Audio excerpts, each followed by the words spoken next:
So, Mr. Whiffin, this summary section of your report is a summary of the location section that you wrote in your March 2025 report, correct? That's correct.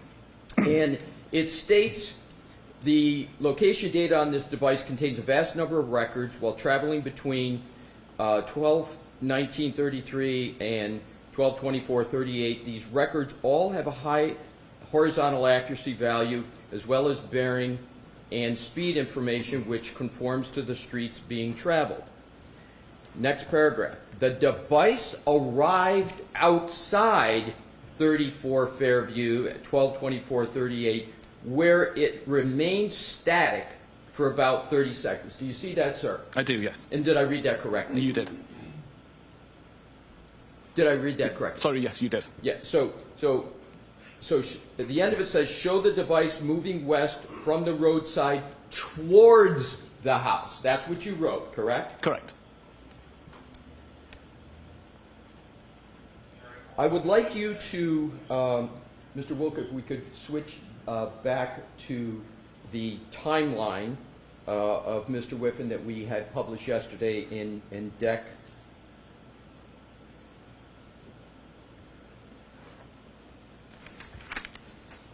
79.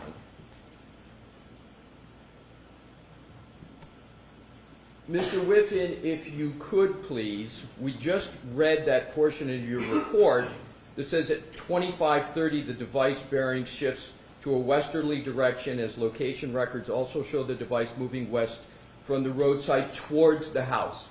Did you put that in your timeline? I did not. It's kind of important information, isn't it? I believe with the declining accuracy, the value that those records provided was more limited.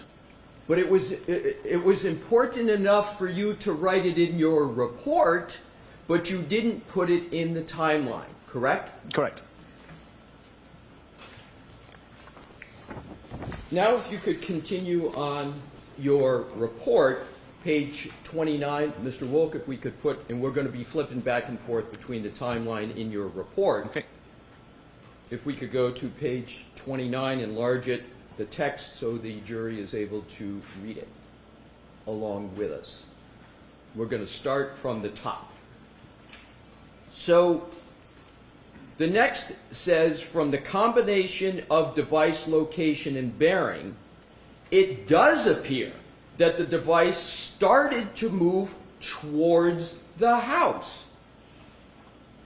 However, since the bearing information appears to be based on the location records rather than the direction the device is facing, it is difficult to say with any degree of certainty if the device actually moved. Did I read that correctly? You did. So the first part is again a statement that the device has started to move toward the house. Now if we could go to the next paragraph.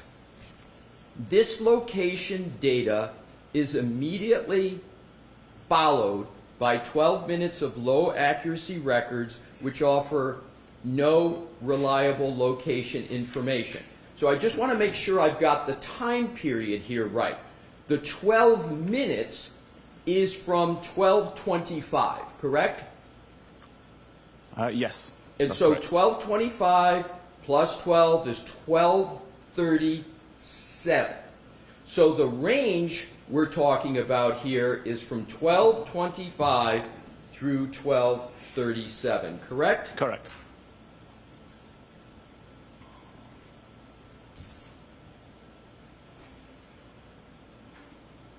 Then, if we could go to, Mr. Wolk, please, back to the timeline, slide 82.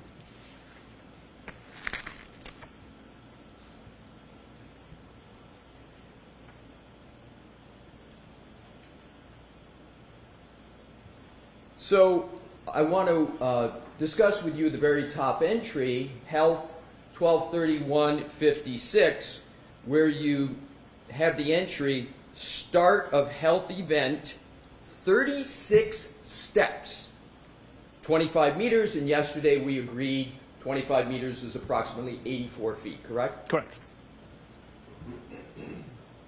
And that is what you have in the timeline. Let's understand what that means.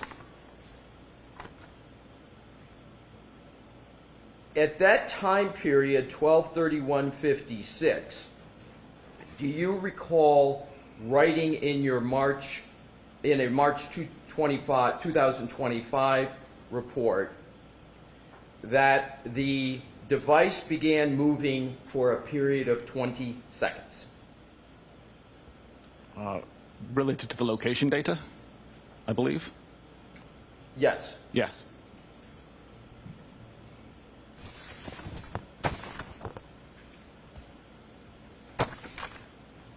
Now, if we could, Mr. Wilk, go back to page 29 of the report.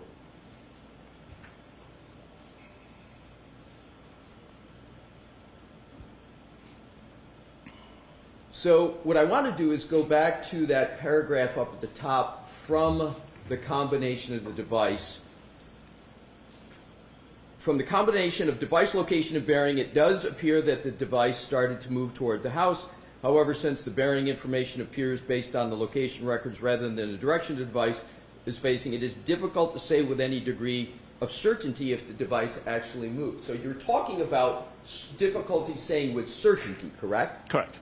But it is certainly possible that the device was at that location and was moving toward the house. That's possible, correct? Based on location data, yes. Now what I'd like to do, please, is to go, stay on that report, and the third paragraph says, the reason for such low accuracy location data at this time is not known, as there are many possible reasons why the accuracy be reduced. There's a little grammar issue there, but correct. In fairness to you, sir, we do that when we write long reports. But I think that your intention here is, why the accuracy is reduced at this point, correct? Yes. Correct. Thank you. This could include reasons such as the device entered a building-covered area, the result of weather conditions, geography, poor connectivity, or interference, to name a few. So those are the reasons you gave, which could contribute to some low accuracy, correct? Correct. And interesting, the very first reason you gave is that the device could be entering a building or covered area. And that phraseology could include a house, correct? Correct. It could include a garage attached to the house, correct? Correct. And it could include the house at 34 Fairview, and it could include the garage attached to the house at 34 Fairview, because both of those are buildings or covered areas, correct? Correct. Then you go on in the next paragraph to say it is known that the device was not being used at this time, and is this time that include that 12:37, 12-minute range, 12:25 to 12:37? Yes, it was not being used for location purposes. Right. So that's another reason why, right, the accuracy could be a little bit on the lower side. Correct. Now, the next paragraph says, at 12:38:13, when the device begins recording higher, and that's relative to what it was recording before. It's not that it's high, but it's higher than what it was just moments before. Correct. The data centers on a location slightly closer to the house than the roadside. Although several records show the same center coordinate with differing accuracy radii.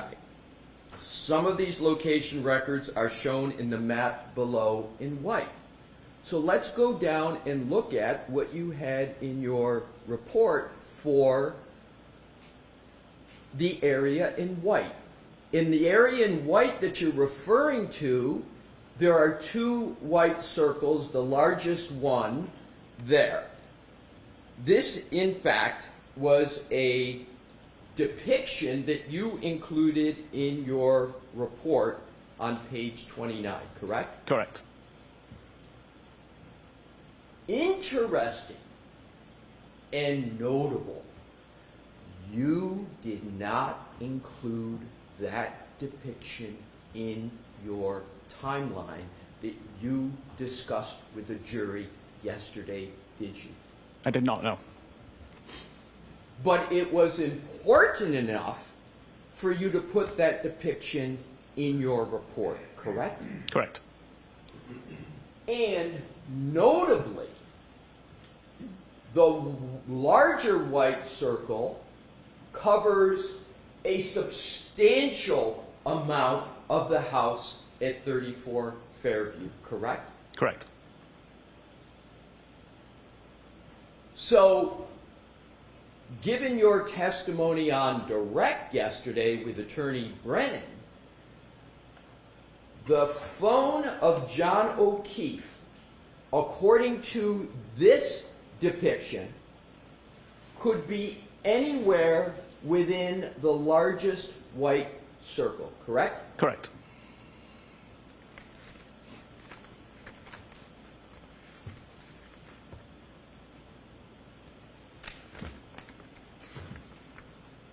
And this depiction was not offered by you or the Commonwealth in your presentation to the jury yesterday, correct? Correct. Not in the PowerPoint.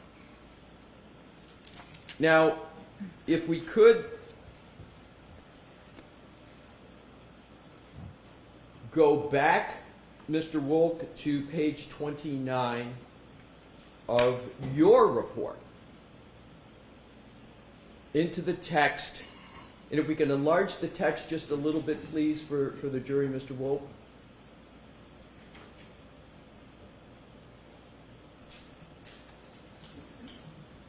So the paragraph that begins with at 12:38:13, when the device begins recording higher accuracy information. Again, the data centers on a location slightly closer to the house than the roadside, although several records show the same center coordinate with differing accuracy radii. Some of these location records are shown on the map in white below. And I repeated that just to tether, to connect this part of the text to that diagram with the big white circle. Have I done that correctly? Yes, correct. Thank you, sir.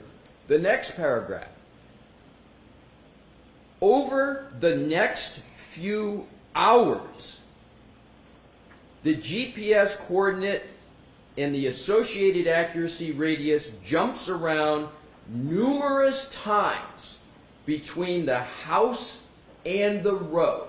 Did I read that correctly? Correct.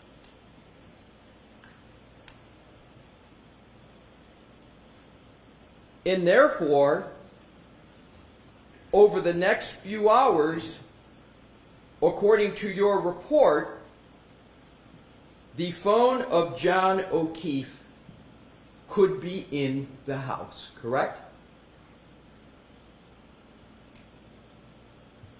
Based on the low accuracy information, yes. The answer is yes. Yes. The next paragraph.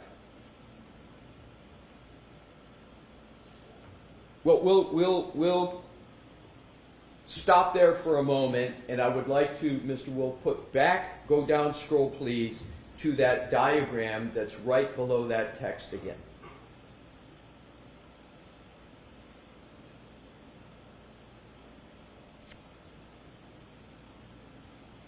Yesterday, you discussed the Waze application with Attorney Brennan, correct? Correct. And you stated that Waze location data is more accurate than the data that comes from the Apple apps like Health Data and Location, correct? Incorrect, no. I'm sorry. Is Waze location data in your view, accurate location data? There isn't really a thing such as Waze location data. I'm having trouble hearing. Waze location data doesn't really exist. Waze is requesting location data from location services, and location services would respond with high accuracy information. Okay, I appreciate that correction. So, when someone is using a Waze application, is the information they get through that Waze app accurate? It tries to be accurate, yes. And as a general matter, is the Waze application more accurate than the Apple information regarding location? It's the same thing. It's the same thing because it's coming essentially from the same source, correct? Yes, Apple provides that information to Waze. Right. So you had testified yesterday that at a certain point, the Waze application ceased functioning, correct? Correct. But just because it ceased functioning, the Waze, the Apple applications were still taking effect, and that's why you could make this depiction on this item that is on the screen now, correct? Correct. If we could, Mr. Wolk, go to page 30.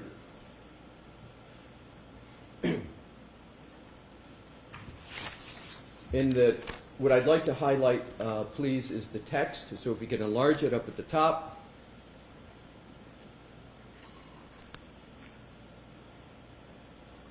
So you then state, while location data from this data source, cache SQLite, is usually able to identify the location of the device with a high degree of accuracy and reliability, these records are so close that making a distinction between the device's actual location on the front garden is impossible, correct? Correct. Your words, impossible. Correct.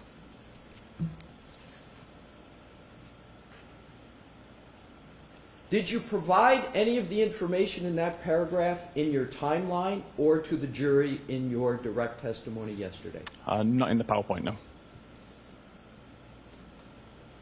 Next paragraph.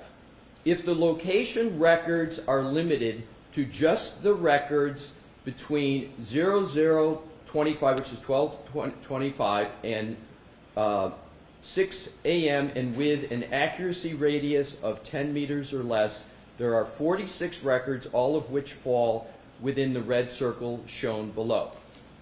Go ahead, Mr. Wolk, if you could scroll down.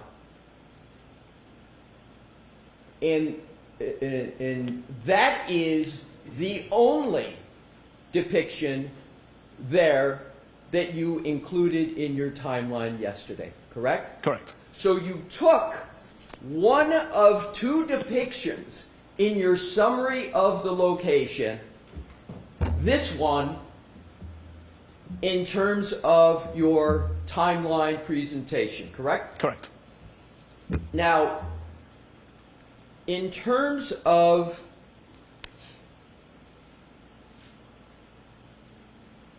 the timeline, and Mr. Wolk, if we could go back to the previous with the other depiction.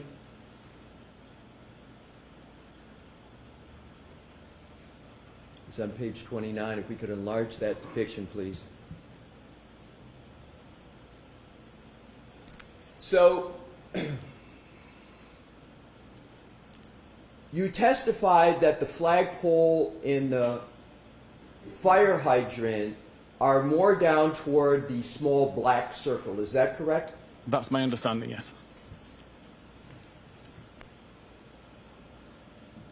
And yesterday, you rendered an opinion that you believed that the phone was mostly in the location by the flagpole in the fire hydrant, correct? Objection. I'm going to see counsel at sidebar for a minute, please. So, if we can enlarge that depiction. So yesterday, Mr. Whiffin, you focused your testimony and your opinions on the smaller black circle, correct? Correct. And you didn't discuss at all or disclose at all this depiction, and therefore didn't discuss or disclose at all the larger white circle, correct?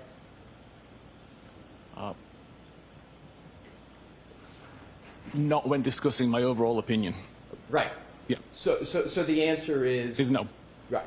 So the fair way to interpret, and this is what you put in your report, this is your depiction, is that, and based upon what you said yesterday, the phone could be at the very edge of the top of the circle, correct? Correct.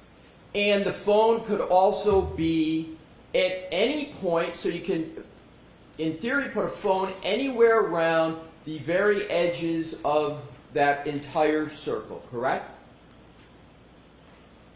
There's caveats to that, but yes. Well, I'm just asking Yes. you that according to your testimony yesterday in this depiction, the phone could be anywhere in that location Yes. within the area of that white circle. Correct.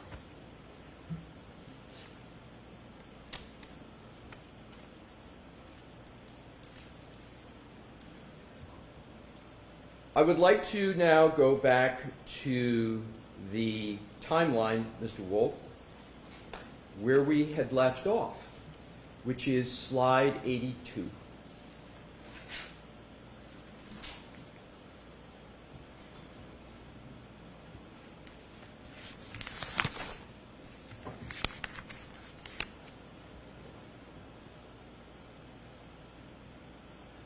And at the very top entry, you have health, time 31:56, and then the description, start of health event, 36 steps, 25 meters, and we agreed about 84 feet. And this is where the device began moving toward the house for a period of 20 seconds. Is that correct? It's the time that 36 steps started to be recorded. I've got no idea of the direction of travel. I want to focus on the time, 12:31:56. Are you aware that a firm called Aperture, on behalf of the Commonwealth, has submitted a report that states that there was a trigger event at 12:31:56 that they refer to as the supposed collision? Are you aware of that? Objection. Sustained. I recall seeing a report. Sorry. You don't have to answer that. Sorry, Mr. apologies. Wilson, that's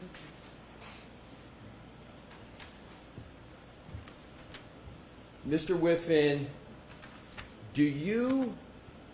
are you familiar with a firm called Aperture? I'm vaguely aware of them. I've heard of them once.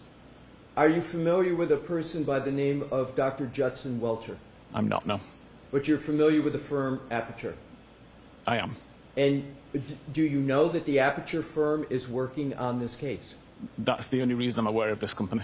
Right. And do you know that the Aperture firm has used your data in your report? Do you know that? I believe I saw something about that.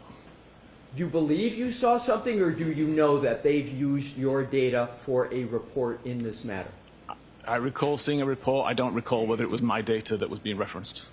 Do you recall seeing a report from Aperture? I do. So you reviewed a report from Aperture. Several months ago, yes. And did you read the whole report? It was a PowerPoint presentation, I believe. Yes. Yes, I reviewed it. And you recall reading that entire PowerPoint presentation? I don't recall what it said, but I remember reading through it. Fair enough.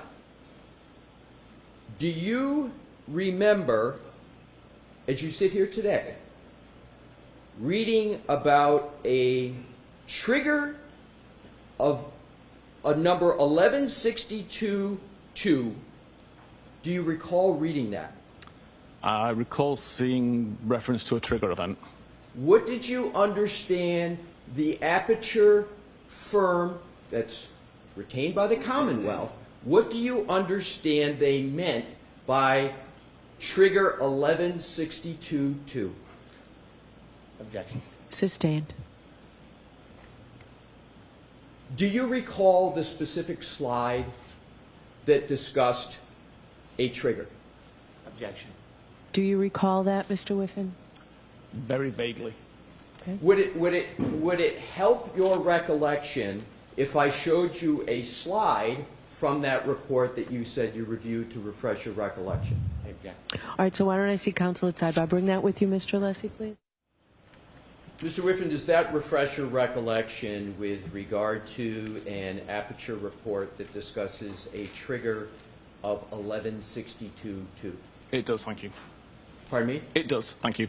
And how does it refresh your recollection? I remember seeing that several months ago. I'm sorry, Your Honor. There's a blower on here that I'm having trouble hearing Mr. Whiffin. If you, sir, could bring the mic, it's not your fault. If you could bring it and speak a little louder, I'd appreciate it. Yeah, I recall seeing that as part of the report that I read 2 months ago. And you recall the time of 12:31:38 now, correct? Correct. Let's go back to your timeline.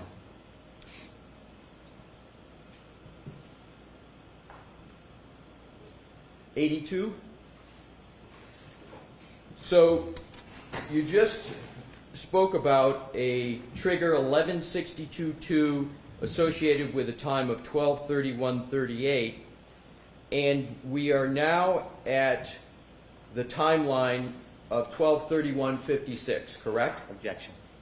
Sustained. We are now going back to the timeline, deck 82, and you see up at the top where it says health 31:56. You see that, sir? I do. And then it says start of health event, 36 steps, 25 meters, which we have said is 84 feet or so. And this is when the device begins moving, correct? Correct. And that is after the trigger of 1162.2, correct? Objection. Sustained. Let's go to the next entry on the timeline, which is 1232:03. You see that? That's Doppler. I do. And then you state pocket state cleared. Is the phone at that time in a pocket? It's impossible for me to say. I can say that the camera was blocked, but I don't know what was blocking it. You're saying at this point the camera is blocked? It had been blocked, and at that point, it became unblocked. So at this point, it became unblocked from a previous block status, correct? Yes. Does there have to be some human manipulation of the phone at 12:32:03 for that to happen?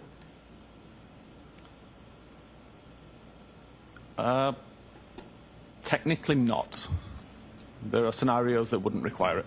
Is it more likely than not that there had to have been some human contact in action for this pocket state clearing event to occur? Yes. 12:32:04 is the next.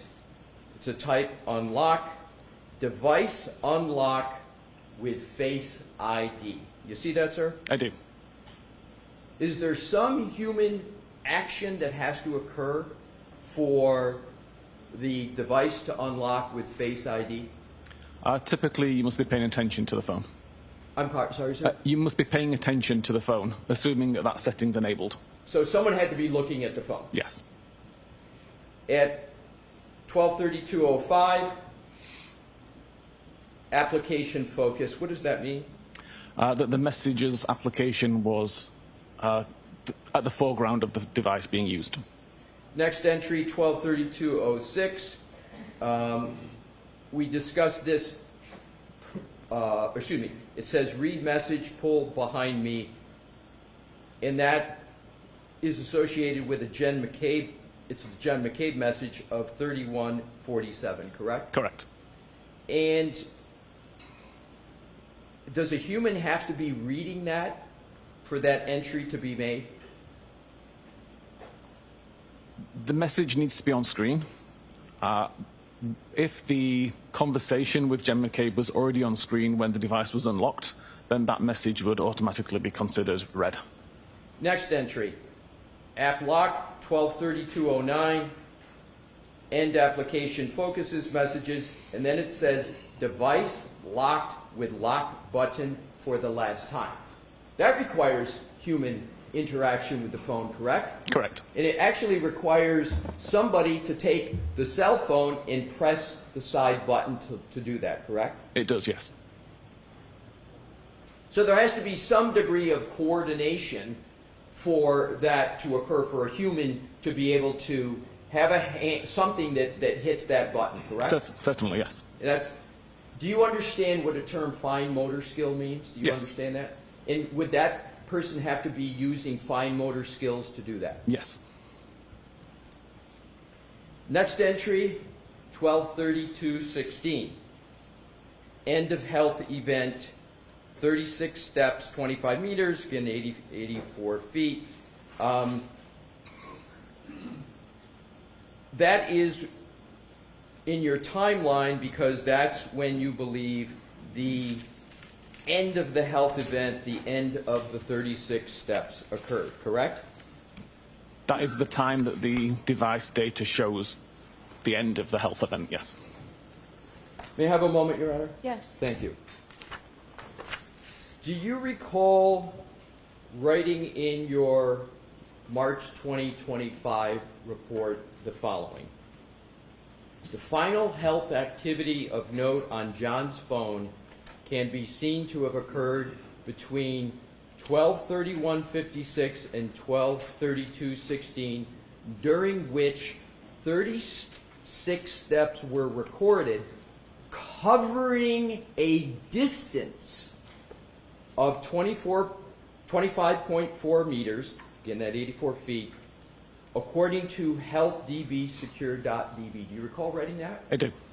And you used in your report 36 steps were recorded covering a distance of 25.4 meters or 84 feet, correct? Correct.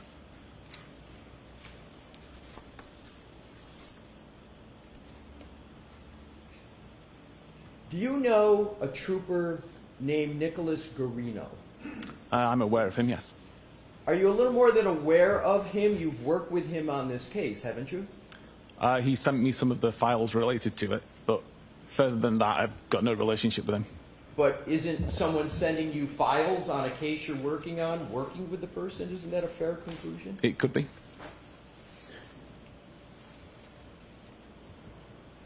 Do you recall reading any reports of Nicholas Garino?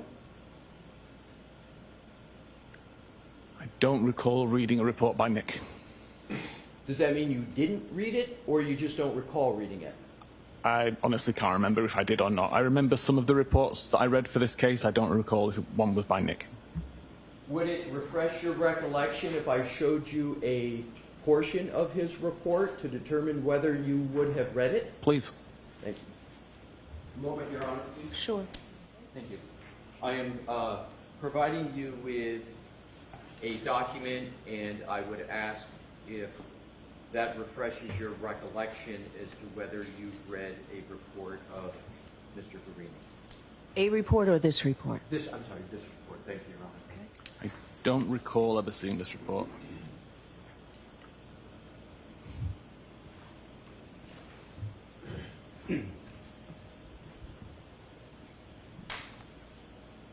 Have you ever had any conversations with Trooper Nicholas Garino? Very briefly.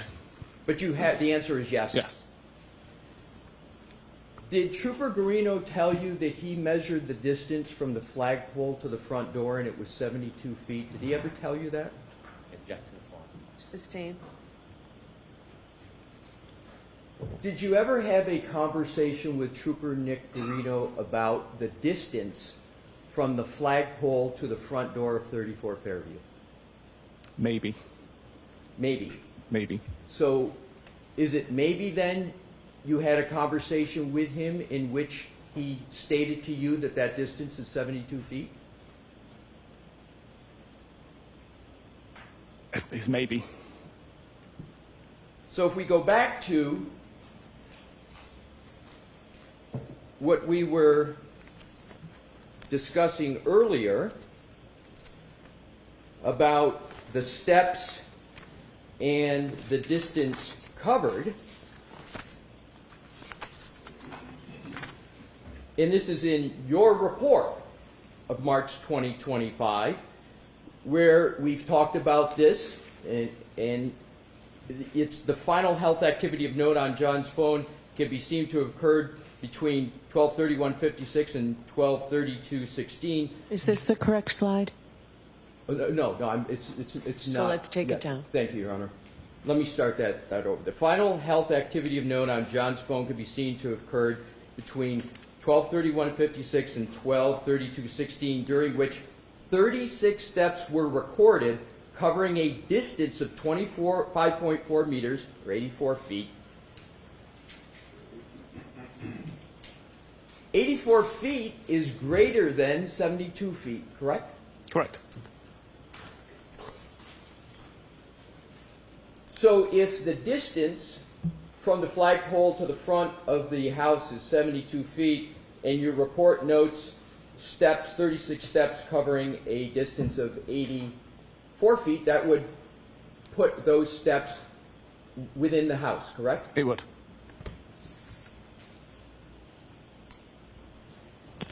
Let's continue on with the timeline.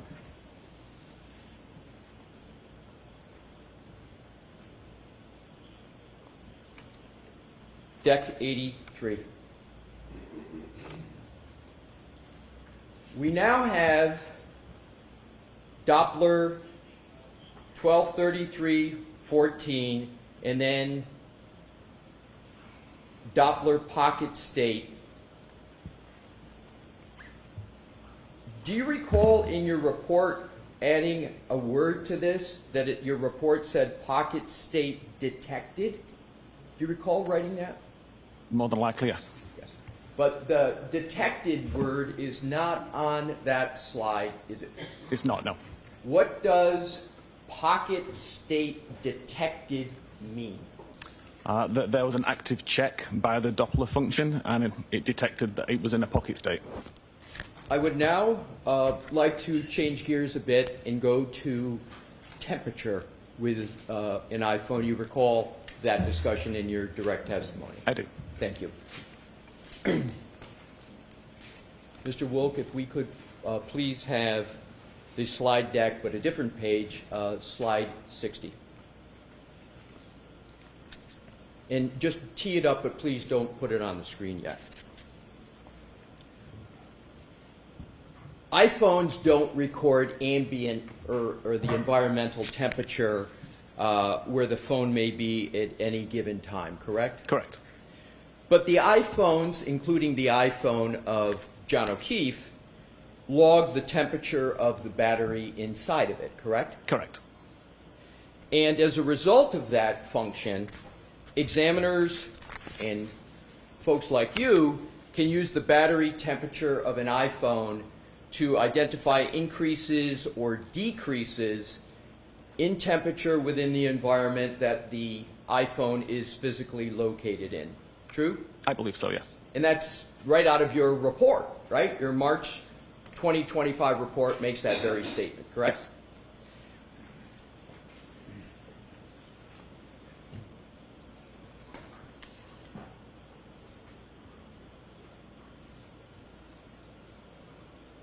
The battery temperature of an iPhone generally matches the pattern of the rise and the fall of the thermometer temperature, correct?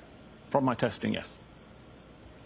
And when an iPhone is in a lock state with little activity occurring on the device, the battery temperature is heavily affected by the ambient temperature in the environment, again, matching the pattern of the rise and the fall of the thermometer temperature, right? Correct. And what I just read is right out of your March 2025 report, correct? It sounds like it is, yes. And you actually established this in various temperature testing and test scenarios in your March 2025 report, correct? Correct. Let's discuss those two tests. You had an appendix to your report that discussed two test scenarios with regard to temperature, correct? Correct. Can And I that just was ask, I'm sorry, Mr. Whiffin, do you have your report with you, sir? I don't have a copy in front of me. I'd be happy to provide him with a copy of his report so we can have him follow along. I think that's great, thank you. Okay, sure. Would that be helpful, Mr. Whiffin? Very, thank you. Yes.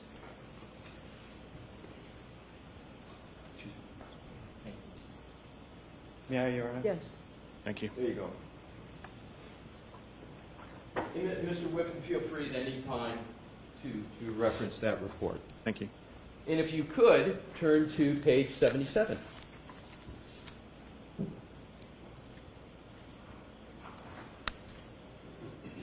Okay. So, are you ready, sir? I am, yes. Thank you. So let's look at test scenario 1.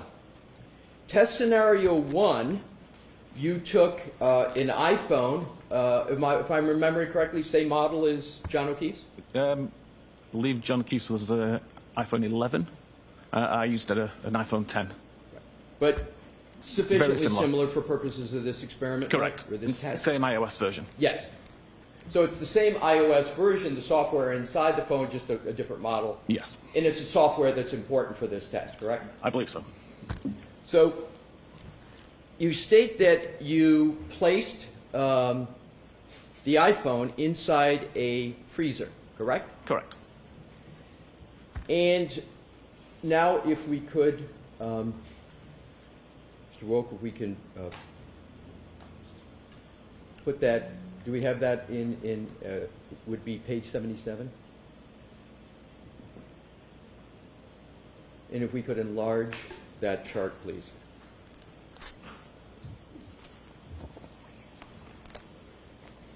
Enlarge it just a little bit more.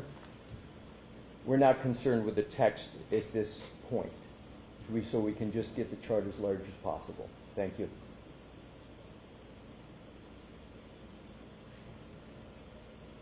Thank you. So what I'd like to do is focus on January 29th.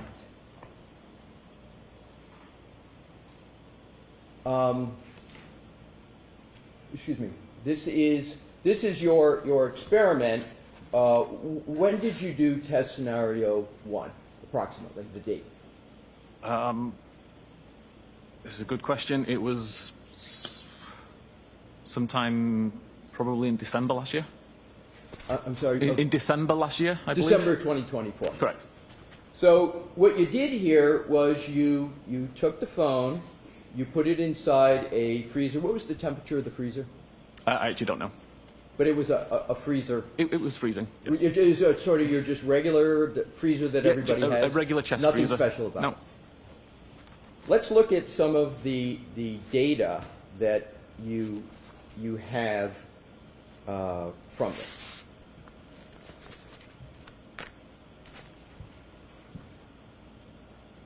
Let's start at the 1710 time frame, where it's placed in the freezer, and you've got, and we're going to go with Fahrenheit, if that's okay with you. Of course, yes. Thank you. 73.4 degrees, correct? Correct. And then if you go all the way down to the 1725, which would be 15 minutes, correct? Correct. Can you state what the drop in temperature is of the battery temperature in just 15 minutes in a freezer? Approximately 50 degrees Fahrenheit. So it drops 50 degrees Fahrenheit in just 15 minutes. Correct. And is it fair to say that if you do the math, that that's about a little over 3.5 degrees per minute? And if Your Honor, if he wants to use a calculator, or just accept my estimate, whatever Your Honor thinks is appropriate. However you can answer the question, Mr. I'm Whiffin. happy to accept your answer. That's fine. Let me just make sure. If I have a moment, Your Honor.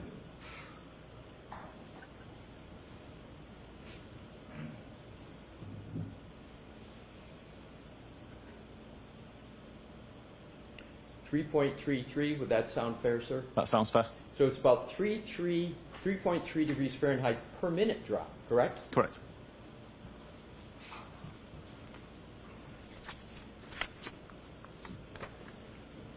Now let's go to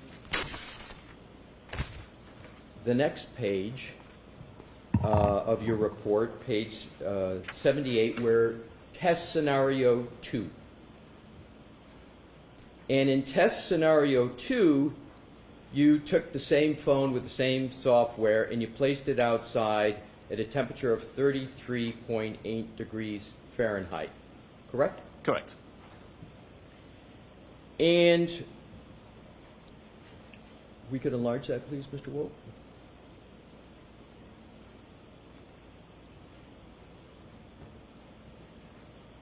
And if you could just scroll up, well, just if you just leave it there, it's fine.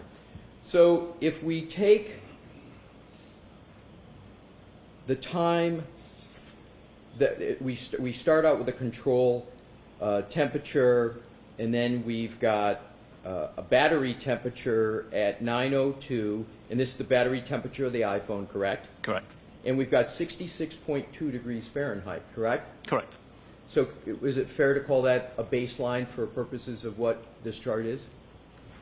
The device had already been outside for 2 minutes at that point, but yes. Okay, so we'll just refer to 66.2. And then if we go from 9:02 down to 9:15, a period of 13 minutes, correct? Correct. So at 33.8 degrees and 13 minutes, what is the drop in temperature in degrees? What's the drop? Sorry, between the 9:02 and the 9:15? Right. So does it go from 66.2 to 35.6? It does. And sir, so I don't have to have you do a math on the fly. I've calculated that drop at 30.6. Does that sound about right? That sounds correct, yes. So you got a drop of 30.6 degrees in just 13 minutes at an outside temperature of 33.8, correct? Correct.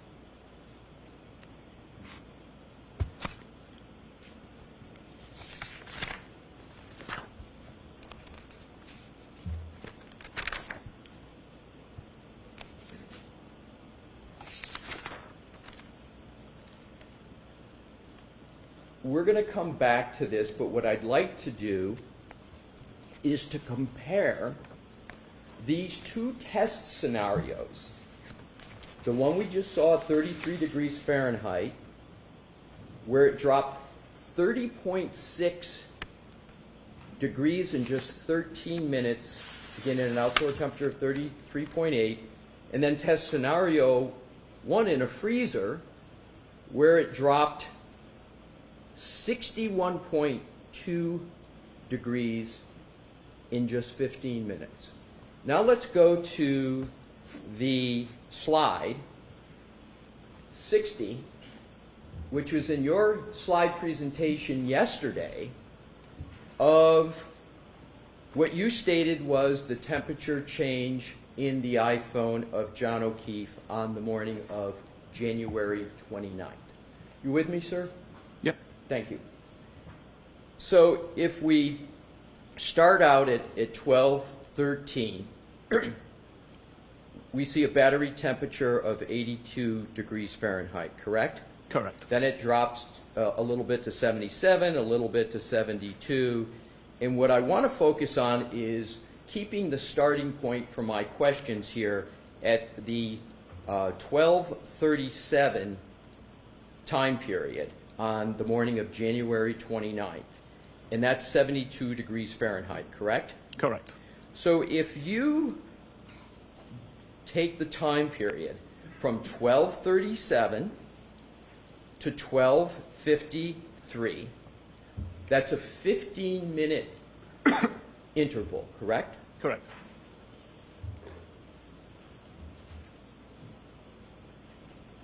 The phone only drops 11 degrees Fahrenheit in 15 minutes, correct? Correct. If you then go to 12:37 and give it a little bit more time, down to 1:36 a.m., the temperature, and that's just about an hour, right? Correct. And the temperature drops from 72 to 50, only 22-degree drop in an hour, correct? Correct. Now, if you compare this chart in the drop in temperature, for example, 12:37, 12:53, in 15 minutes, it's only dropping 11 degrees, to your experiments, where with the first scenario with the freezer, it dropped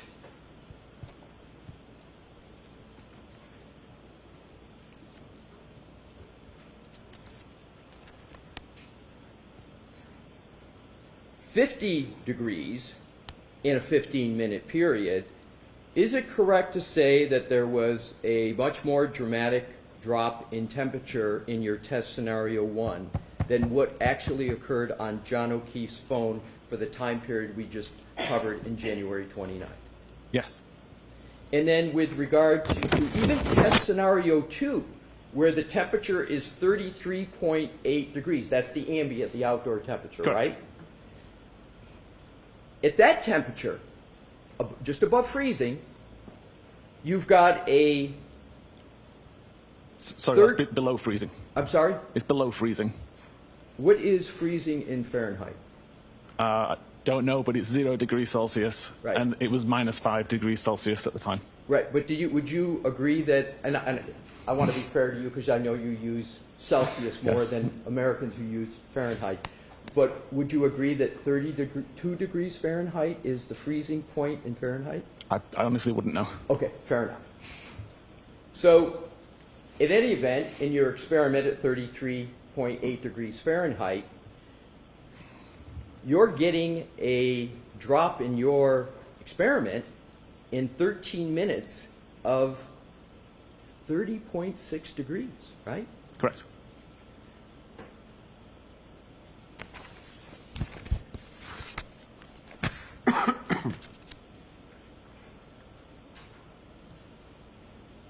But much less drop in temperature on slide deck 60 of the actual iPhone of John O'Keefe on the morning of January 29th, correct? Yes, correct.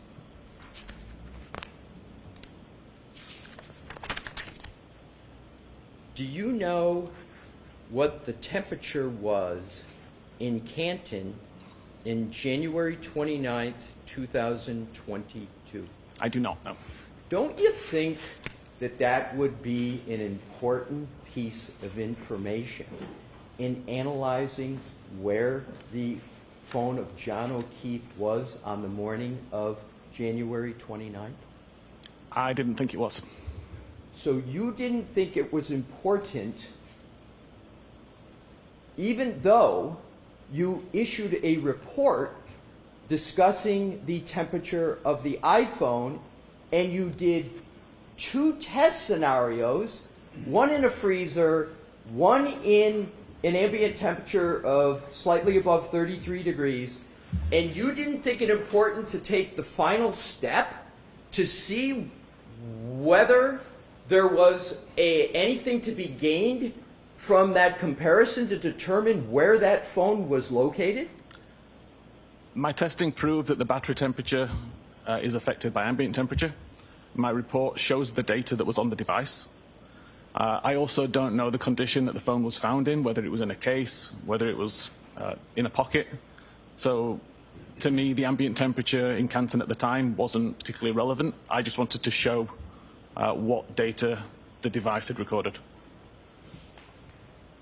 The information that you create from your digital forensics analysis, including everything that's in the slide in your report, including battery...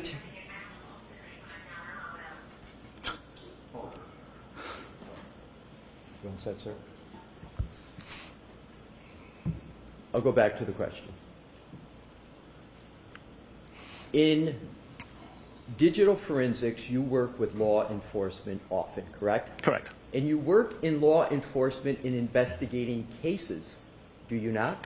Yes. And so oftentimes, the law enforcement is using your digital forensics information to help them solve cases, correct? Correct.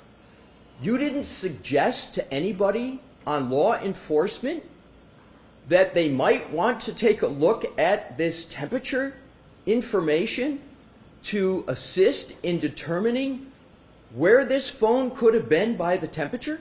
You never raised that with them? I did not. And do you know whether any law enforcement person was aware that you had done all this temperature analysis? It was in my report. So you create a report as part of this case, and you deem the temperature important enough to do 2 test scenarios, important enough to put it in a slide presentation to this jury. Yet there's no discussion of that between you and any member of law enforcement as to what it means? The details were provided in my report, and there was discussions, but it never came up as to say what was the temperature in Canton that night. Oh, so there were discussions. Not with law enforcement.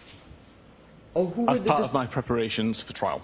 Oh, tell me about who you discussed this temperature information with. It was with Hank. You're hesitating, and I can't hear you. Who did you discuss with it Hank. with? Excuse me? With Mr. Brennan. Attorney Sorry, Brennan? yes. You discussed temperature with Prosecutor Brennan?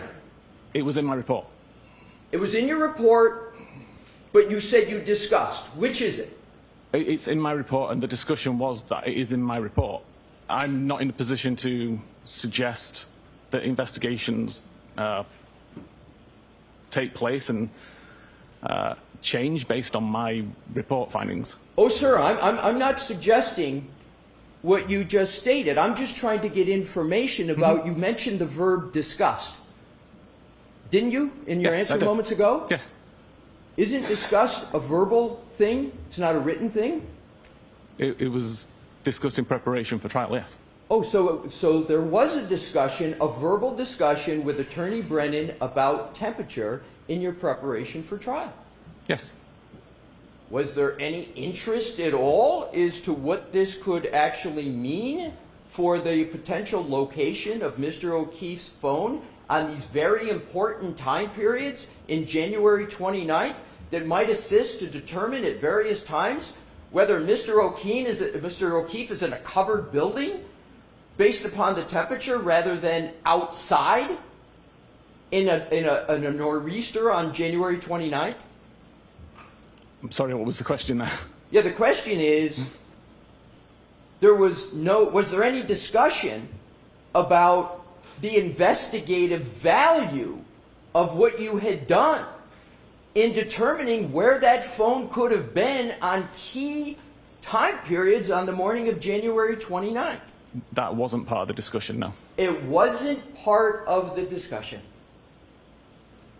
We went through, you may recall in my questioning, in your report, where you stated that it was possible that the phone could be inside the house of 34 Fairview based upon that big white circle.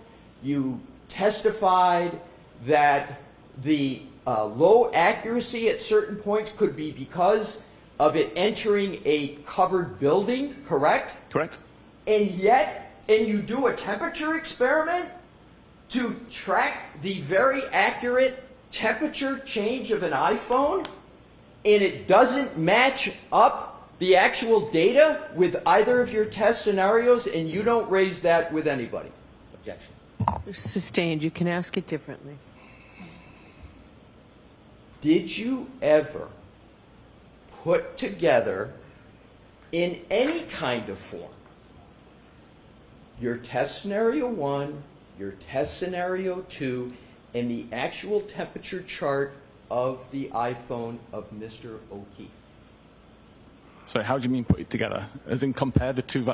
Exactly. Compare the two and reach any conclusions about location, because you spent time, did you not, sir, a lot of time in your reports on location of the phone. Yes.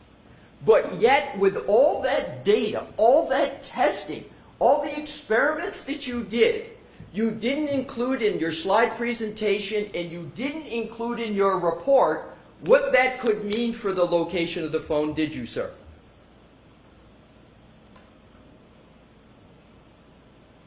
I'm struggling to see the comparison there. Let me see if I can ask it in a different Please. way. Nowhere in your slide presentation did you have any discussion yesterday about how your test scenario, did you bring up, by the way, in your slide presentation yesterday, your battery temperature at all, your tests? Not the tests, no. Right, so you didn't even raise yesterday in your presentation about where the phone might be located. You didn't even raise the experiments that you did, correct? Objection. Sustained as to the terminology. Ask it differently. Did you yesterday, in your presentation to the jury, in any way discuss your battery test scenario 1 and 2 in your March 2025 report? I believe there was mention of testing, but not to the amount of detail to say what the testing was. Right. So there was no detail given at all No about detail. it. You just mentioned that it occurred, but no detail in your discussion Correct. at all. And are you aware, with regard to the battery temperature, that battery temperature in investigations can be used to determine locations of phones at certain times? Are you aware of that? No. So you have never used battery temperature information in all your years in any way for any investigation of a case in determining location of a phone? Again, I don't see how you can determine location of a device from a temperature reading, other than to say whether it was inside or outside. So battery temperature and the chart that you gave that is up there, in your opinion, has no relevancy to the topic of where a phone might be to investigators in a case? Is that what you're saying? Objection. Is that what you're saying, Mr. Whiffin? I'm saying I can't take a temperature reading and make a determination about a GPS location based on the temperature reading. That's not my question, though, Okay. sir, and I appreciate your answer, though. My question is, you work with law enforcement investigators regularly, Yes. correct? Isn't this information of potential relevance based upon your experience with investigations? Isn't this information at least potentially relevant in investigations? I believe it could be. That's why I included it in my report. Thank you. But you didn't include a discussion of it in your testimony yesterday, correct? Correct.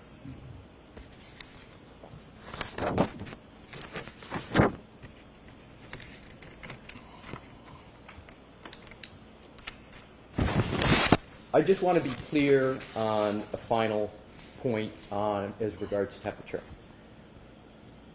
Were you aware of the temperature in Canton on January 29th, 2022? I know it was a blizzard, but I don't know what the temperature was.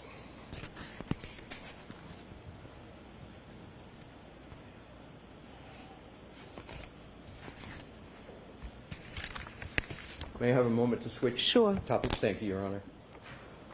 Your Honor, if I may, I have one last point to make with temperature. If we could put deck 60 back up, please. Mr. Whiffin, if you bear with me, I just Of have course. one final set of questions. If you look at this chart, and you, under January 29th at 12:13, battery temperature of 82 degrees, but you then go down, what I'd like to start with is 12:37 again, and this is a key time point, 12:37. You've got a temperature of 72 degrees, and then 8 minutes later, 8 minutes, the temperature only drops 6 degrees, correct? Correct. Again, using 1237 is what I refer to as the baseline.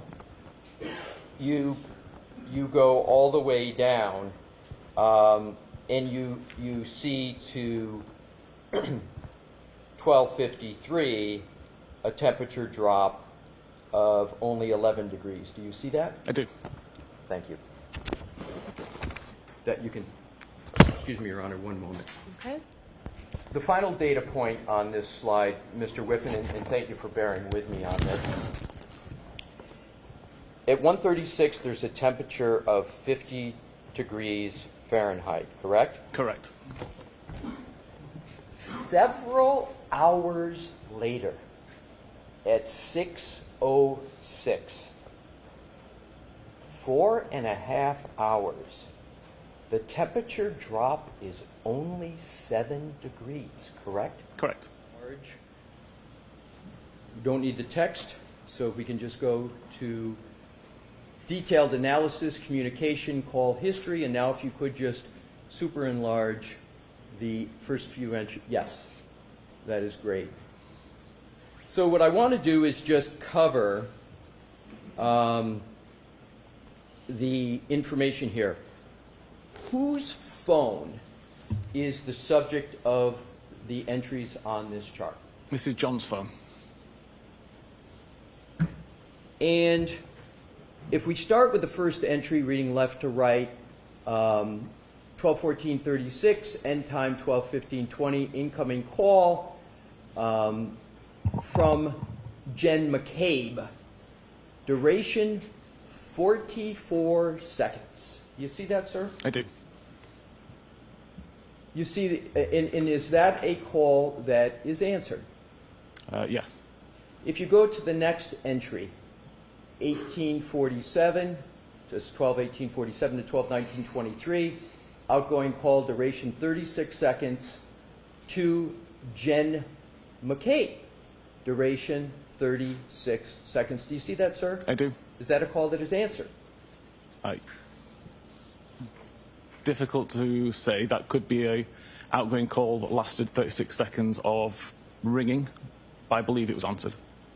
Well, how is it that you can tell the first one was answered but not the second one? Because it's an incoming call. Okay, fair enough. So if we go to the third entry, 12:29:44, 12:29:51, incoming call from Jen McCabe. You see that, sir? I don't mean to interrupt. Could I ask about the display? Let me just say that. Mr. Whiffin, we had started going through the top three entries. The first one you had indicated was answered. The second one you, as I understand it, could not tell. Is that correct? Correct. And then the third entry, which is reading left to right, 12:29:44, end time 12:29:51, incoming call, duration 8 seconds, from Jen McCabe. Correct. That's the third one. So because it's an So, incoming... Mr. Alessi, we need to enlarge this. Okay, Your Honor. Mr. Wolf, can you enlarge that pursuant to the judge's order?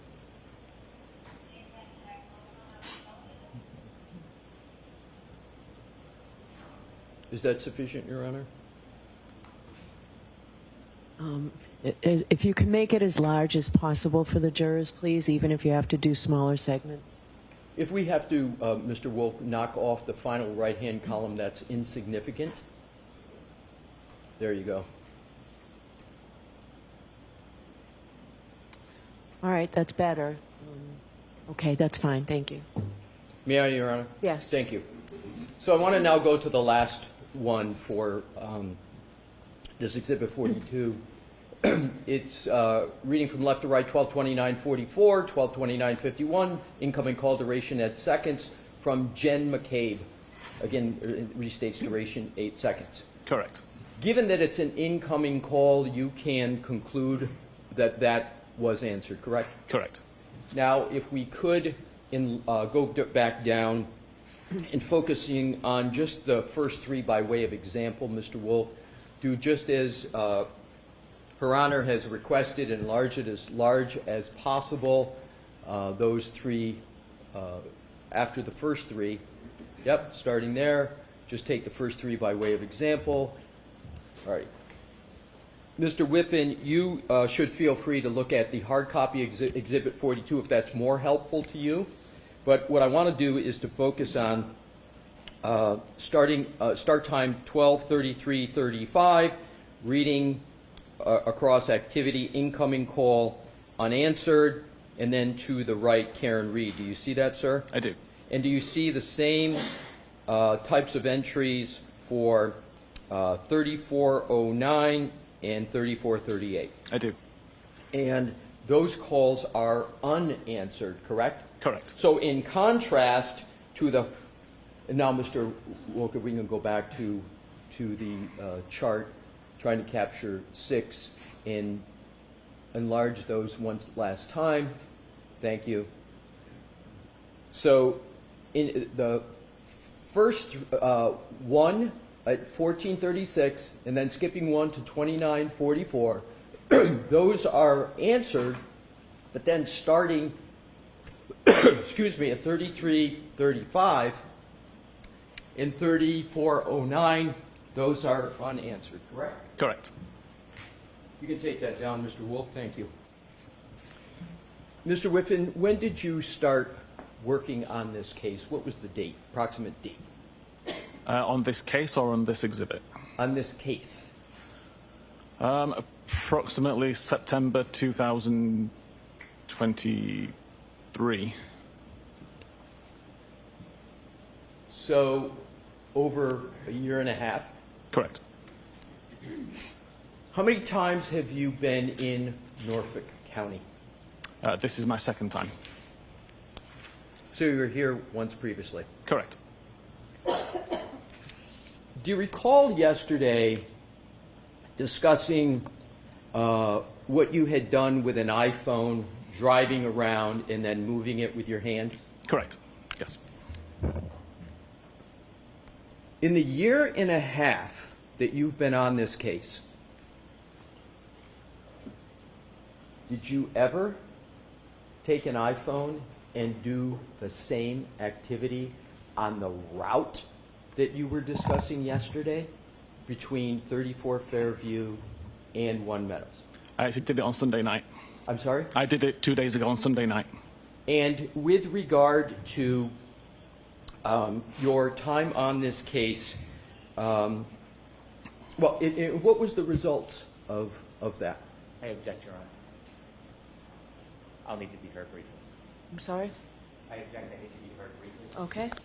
Come on over.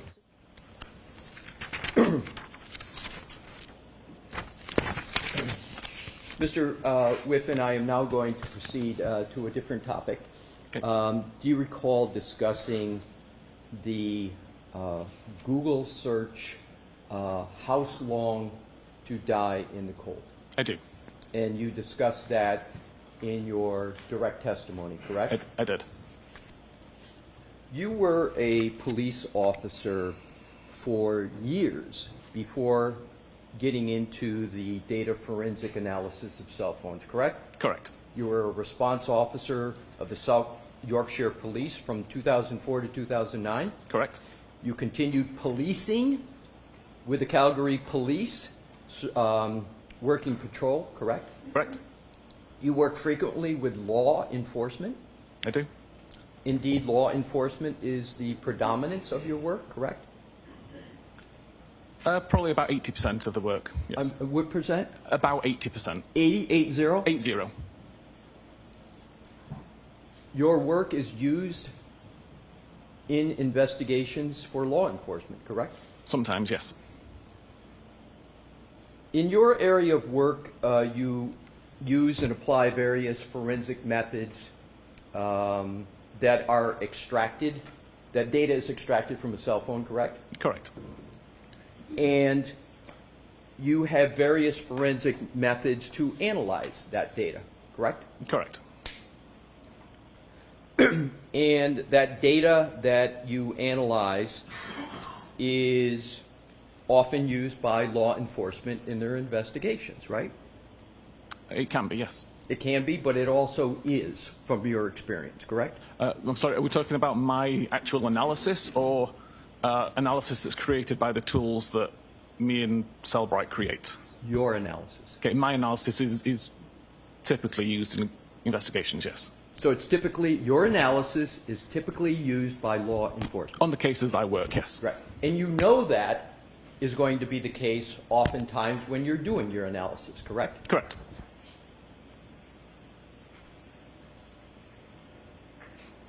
And forensic software is used to gain access to people's devices, correct? Correct. Such as cell phones, right?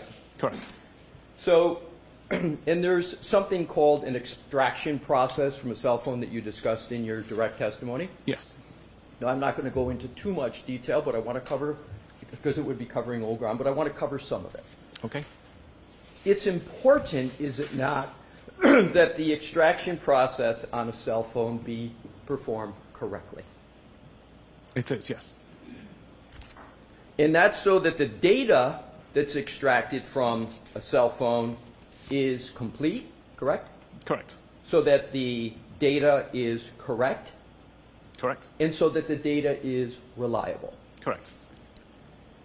And data forensic examiners and people in your area of work need to ensure that the extraction file has not been tampered with, correct? Correct. Because if an extraction file has the possibility of tampering, then the information and data from it can be unreliable, correct? Correct. And there's a generally accepted methodology for how to perform an extraction of data from a cell phone, correct? Typically, yes.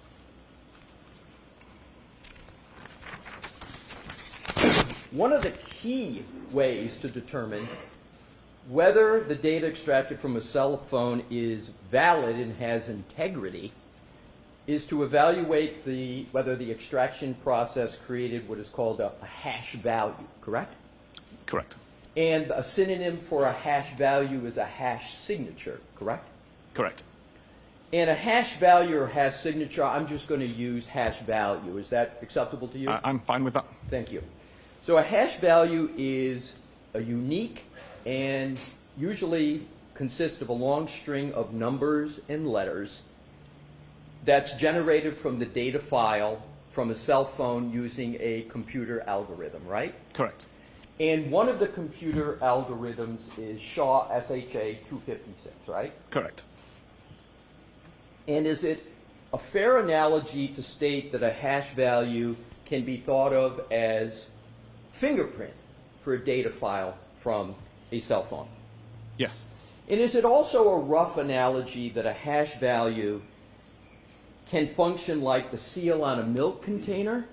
In other words, if you open the milk container and the seal's broken, that the same analogy can be provided that if you don't have a valid hash value, then there is a question with regard to the contents of a cell phone, just as there might be concern about contents of a milk carton. Is that a fair general analogy? Yeah, if the hash doesn't match, then something has changed in the data. So if the hash doesn't match or you can't determine a valid hash file, it's sort of like opening up a milk container and that seal cap is off, correct? Okay, I'll accept that. Thank you. Now, if a data file is altered in any way, the hash algorithm is going to produce a different letter numeric string than the previous hash value for that same alleged data, correct? Correct. So that alphanumeric number is important because it can, if it's different, then it means something happened to that data, correct? Correct. And isn't it important for examiners, anybody in data forensics, to know whether or not the data they're looking at has a valid hash value? It would depend, in my opinion, on the origin of the data. But you would agree that it's much better to have a valid hash value for data than not, correct? I'd like to see the hash value match, yes. You would like to see the hash value matching, Yes. correct? Now, once data from an iPhone is properly extracted and you get a hash value, then the examiners of the data seek to pass and decode the data to try and make some sense of the data in a more user-friendly format so that a report can be created for investigators, correct? Correct.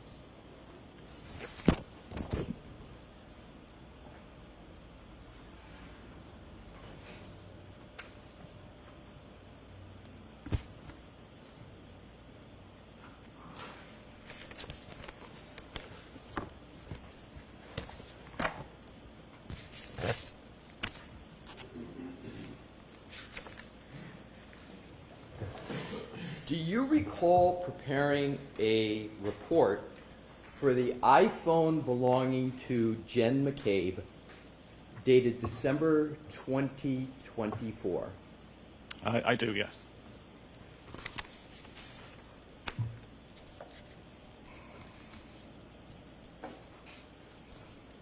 And in that report, you discussed your views of a Google search of House Long to Die in the Cold, correct? Correct.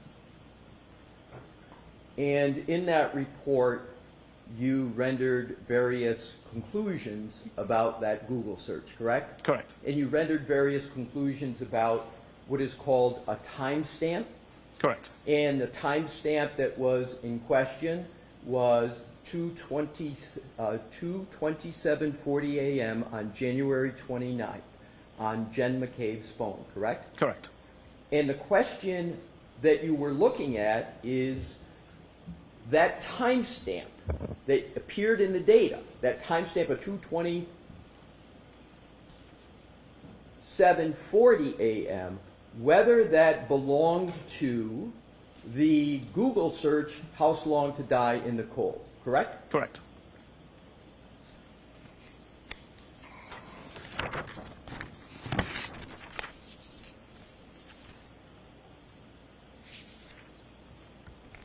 And you testified yesterday with regard to that very issue, correct? Correct. Now, in your report of December 2024, you discussed the hash value of that cell phone, correct? I believe so, yes. Yesterday, in your direct testimony, you didn't mention anything about the hash value with regard to Jen McCabe's phone, did you? Not in my testimony, no. The answer is no, correct? No. However, isn't it correct that in your report of December 2024, you had an issue with the hash value from the data from that phone? I didn't have an issue with the hash value at all, no. So you didn't note that it was not possible with the gray key extraction as the PDF containing the extraction hash value that it was unsigned? That was not an issue in your report? The hash value matches, but because I didn't do the extraction, I'm unable to actually validate that was an original hash and hadn't been modified. Exactly. So you didn't do the extraction, but you couldn't validate the hash value, could you? No. So you couldn't determine whether or not any of the data on that cell phone of Jen McCabe had been tampered with, correct? I take a holistic view of the data and try to find anomalies and didn't see any that raised any flags. That wasn't my question, sir. Okay. I'll try it a different way.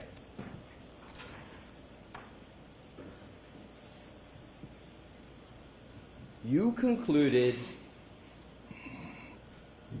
that the hash value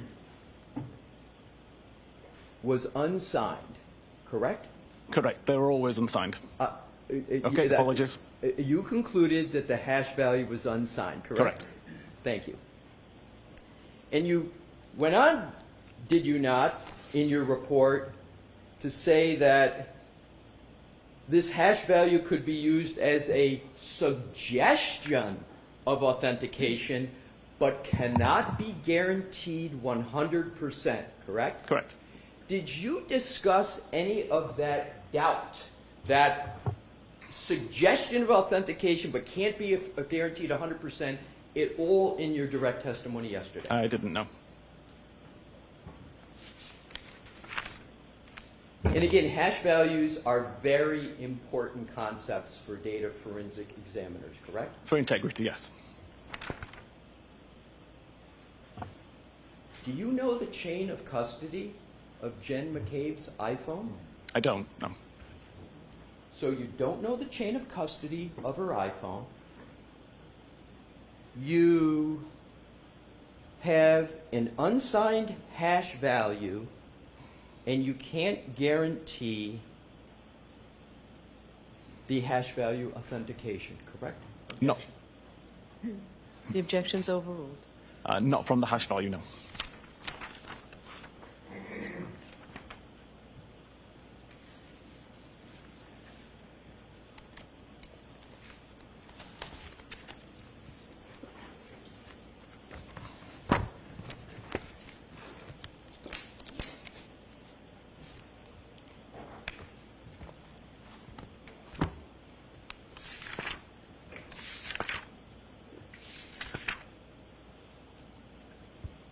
Go back to the 22740 timestamp and the question of whether that timestamp is associated with a Google search, house long to die in the cold.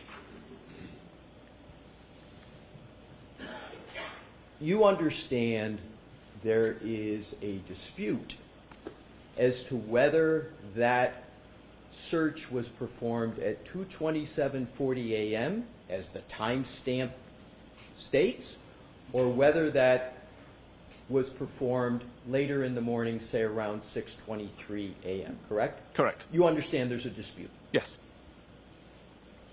And do you understand that the defense asserts that that timestamp means what it says, the Google search occurred at 2:27:40 a.m.? I'm going to allow it. Do you understand that? I do. I didn't hear your answer, sir. I understand. You understand that? Yes. So there are various data forensic tools, are there not, to evaluate what is called an artifact, this timestamp, correct? Correct. And those data forensic tools include Cellebrite tools, your company's tools. Yes. And some of those Cellebrite tools are called Physical Analyzer. Correct. And then you have another tool, I believe, called Insights. Insights is a suite that includes Physical Analyzer. Okay. But yes. So it's Insights is a It's suite. essentially the same tool. Essentially the same tool. So does Insight, well, essentially, but they're two different tools, correct? They're two different versions of the same tool. Thank you. Two different versions of the same tool. Yes. But there are other tools from other companies, are there not, sir? There are. And a competitor of Cellebrite that can be used to analyze that 2:27:40 a.m. timestamp and to potentially resolve that dispute of whether the Google search "How Long to Die in the Cold" occurred at 2:27:40 a.m. or later at 6:23 or so a.m. There's other companies and tools that can be used for that, correct? Correct. And isn't one of the companies that can be used a competitor of Cellebrite called Magnet Forensics? Correct. And they have a tool called Axiom, A-X-I-O-M, that evaluates questions such as this, correct? They do. And is Magnet Forensics a reputable company? They are.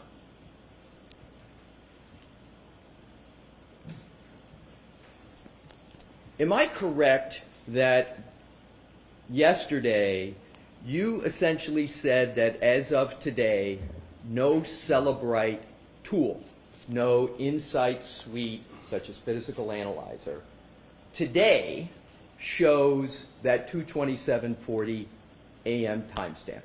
Correct. If you use any version from the last approximately year, that timestamp won't show up. It won't show up as you sit here today. Correct. But that's not always been the case Correct. with regard to Cellebrite forensic tools, correct? Correct. As a matter of fact, in the first proceeding in this case, in June of 2024, when you testified under oath, the situation with the forensic tools was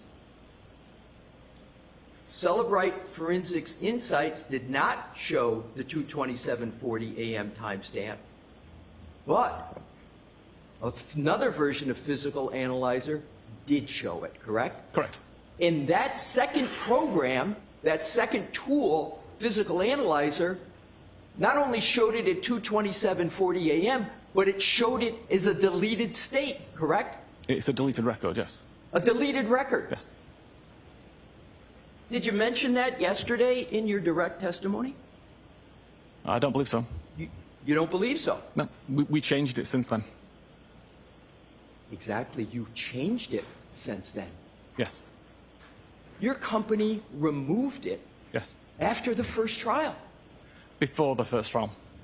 Well, you removed it from one tool before the first trial, but you didn't remove it from the other Physical Analyzer program, did you? Up until the following version was released.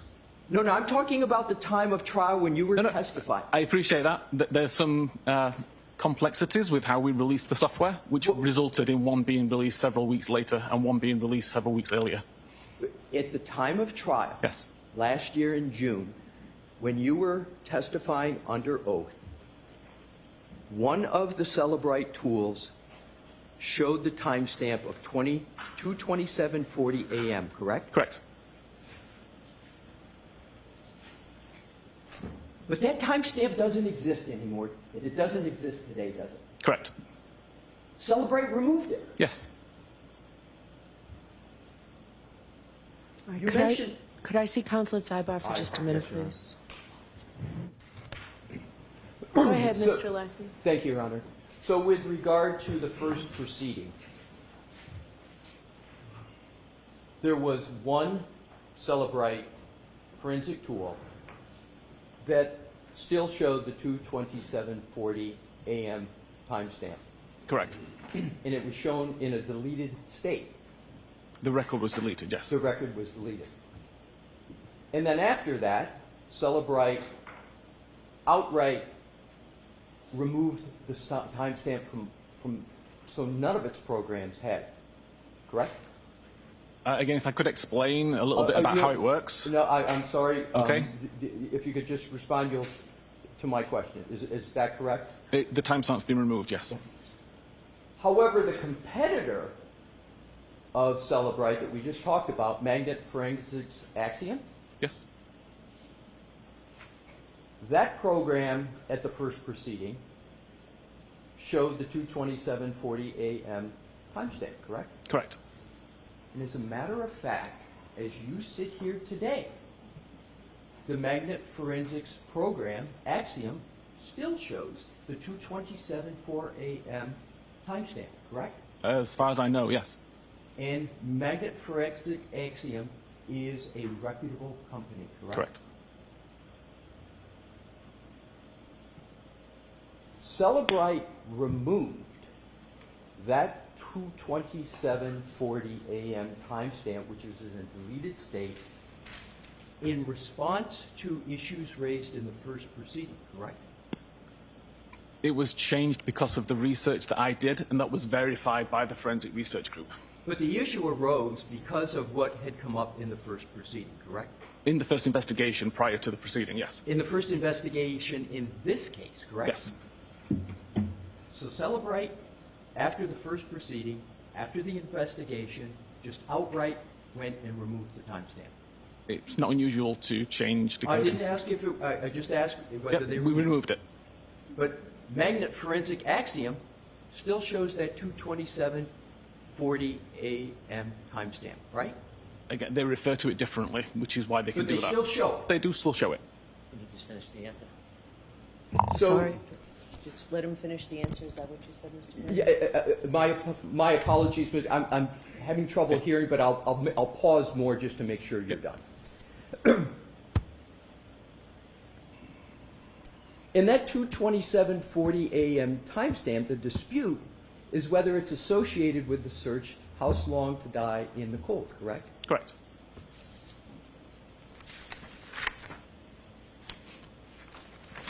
Let's talk a little bit more about the first proceeding in this case.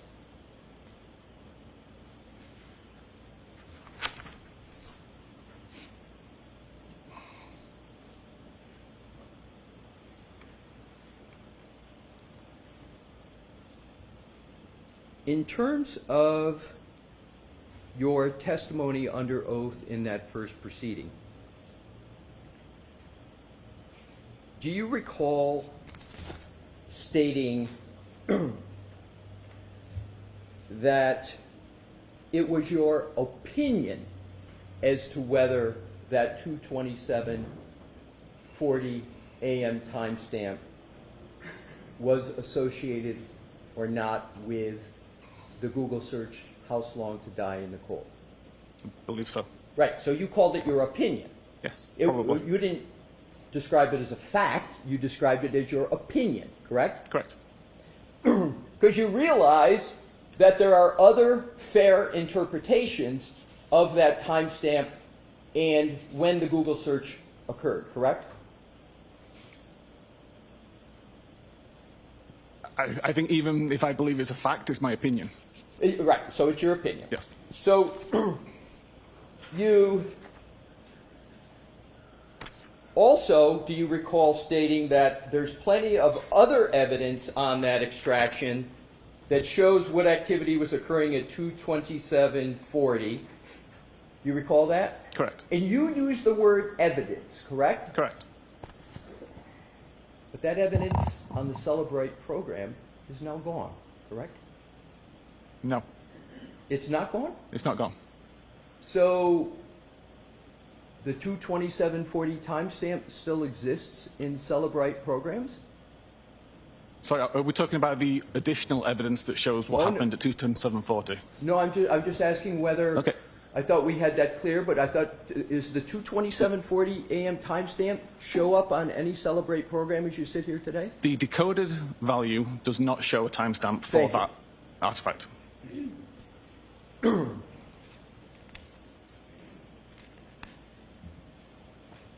Sir, does your work include shaping how examiners will see the data when they open it? Yes. So you shape how the data is going to be, correct? Yes, we have Yes? ways to create the data so it's usable. Yes. So the answer is shape it. yes, you Yes. shape the data. Yes.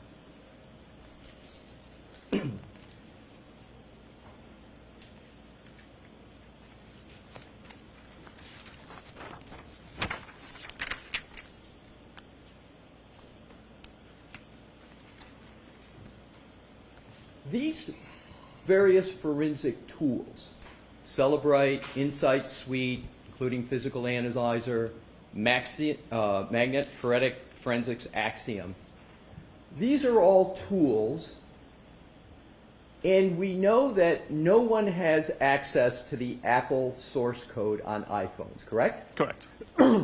And the best source of information about what may be happening inside of an Apple iPhone would be if one could get the source code and look into the source codes to see what's actually happening, correct? Correct. So what happens is, in data forensics, because Apple considers it proprietary and people can't access the source code, there's these various data forensic tools that in some ways try to serve as a surrogate, given the fact that there's no access to source code, correct? Correct. That's fair. So the best information would come from the Apple source code, but nobody has access to that, or few people do. Therefore, these other forensic tools are used. Correct. So sometimes examiners have to give opinions, like you give, because you don't have access to the source code, correct? Correct. So it's your opinion, oftentimes, with regard to ultimate conclusion. Based on research and testing. But yes, Not it's an opinion. 100% absolute certainty, because you don't have access to the source code, correct? Correct.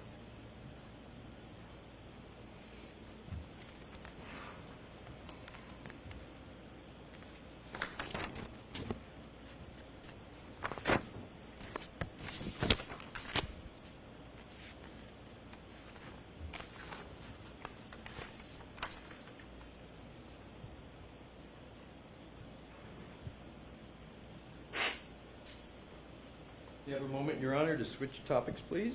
Yes. Thank you.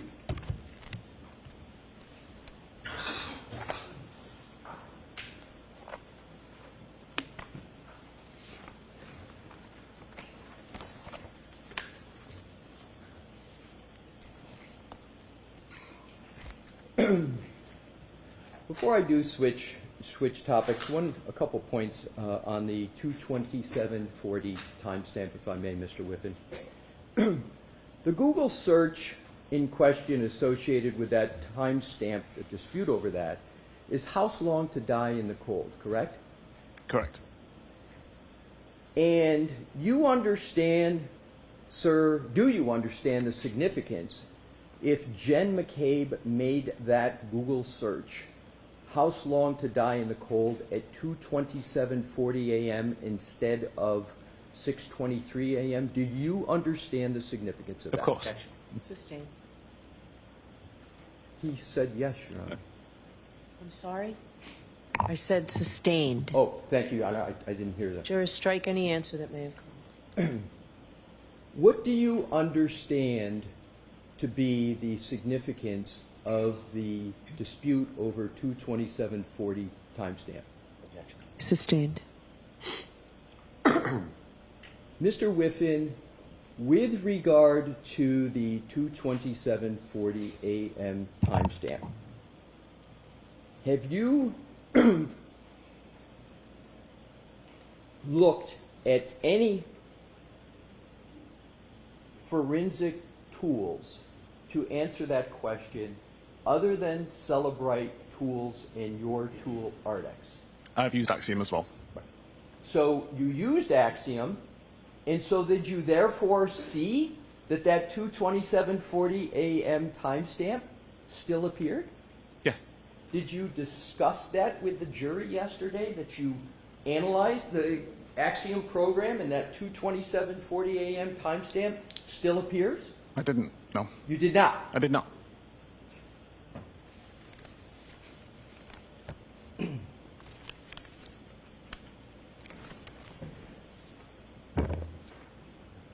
Could we please, with the court's permission, put the PowerPoint presentation back up and go to deck 26?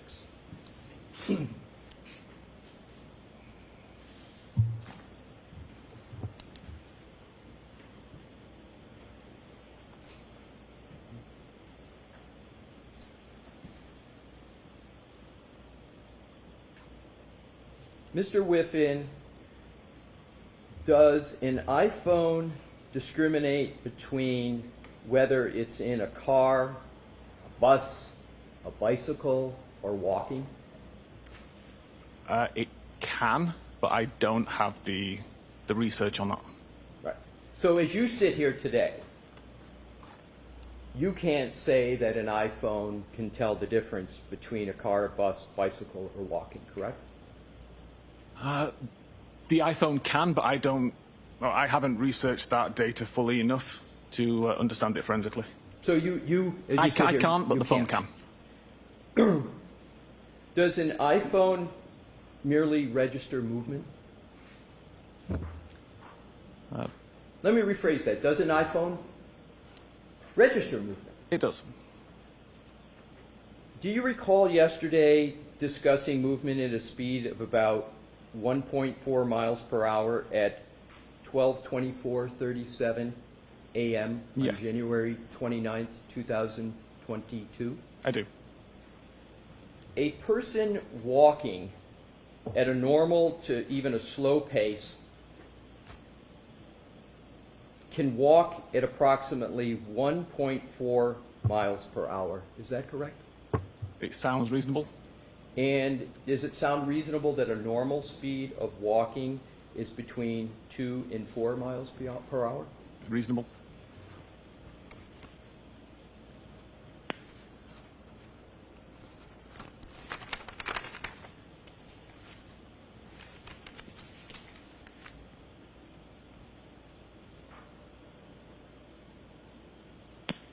Switching topics, Your Honor, if I could have a moment. You can take that. Okay, thank you.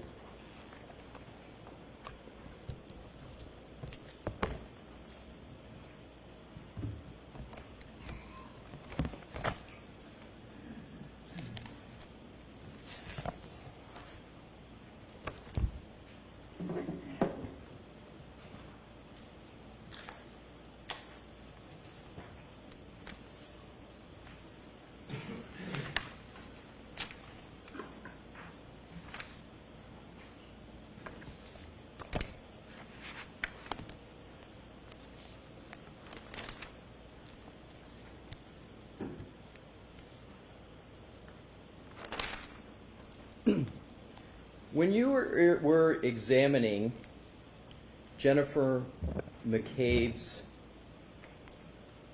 phone,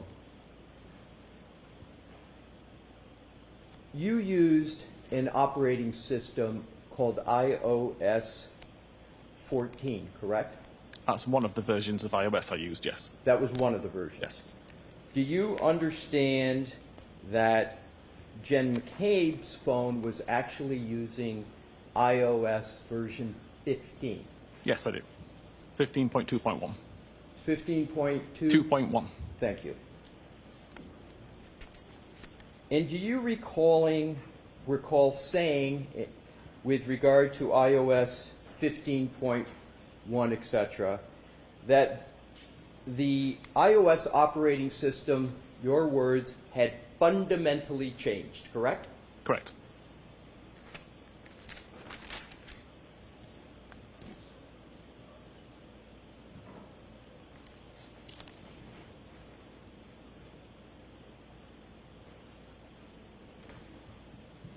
Now, with regard to, we're back to Jen McCabe's phone, we're back to 2740, the issue of deletions.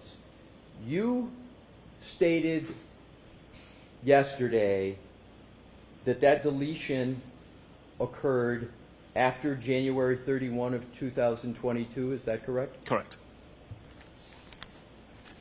But you couldn't determine how that deletion occurred with certainty, correct? Correct. And you gave 3 possibilities that you analyzed, correct? 3 or 4, yes. 3 or 4.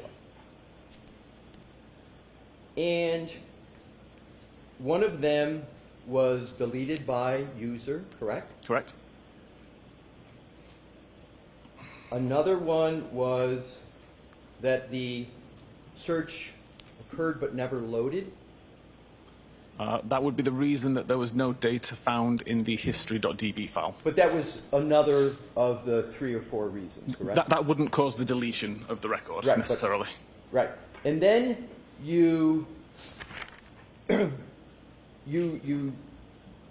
discussed those possibilities, but you can't state with certainty how that deletion occurred, can you? Correct. You have doubts about how it occurred, is that fair? Yeah, I have an idea how it occurred, but I can't prove You had, it. I'm sorry. I didn't, Yeah, no, it's okay. No, please finish. I want to make sure you finish. I have an idea of how it occurred, but I've not been able to replicate it, so my idea is unsubstantiated. So is it fair to say you have some doubts Yes. about how the deletion occurs? That's fair. And you believe your doubt is reasonable Yes. under the circumstances? Yes.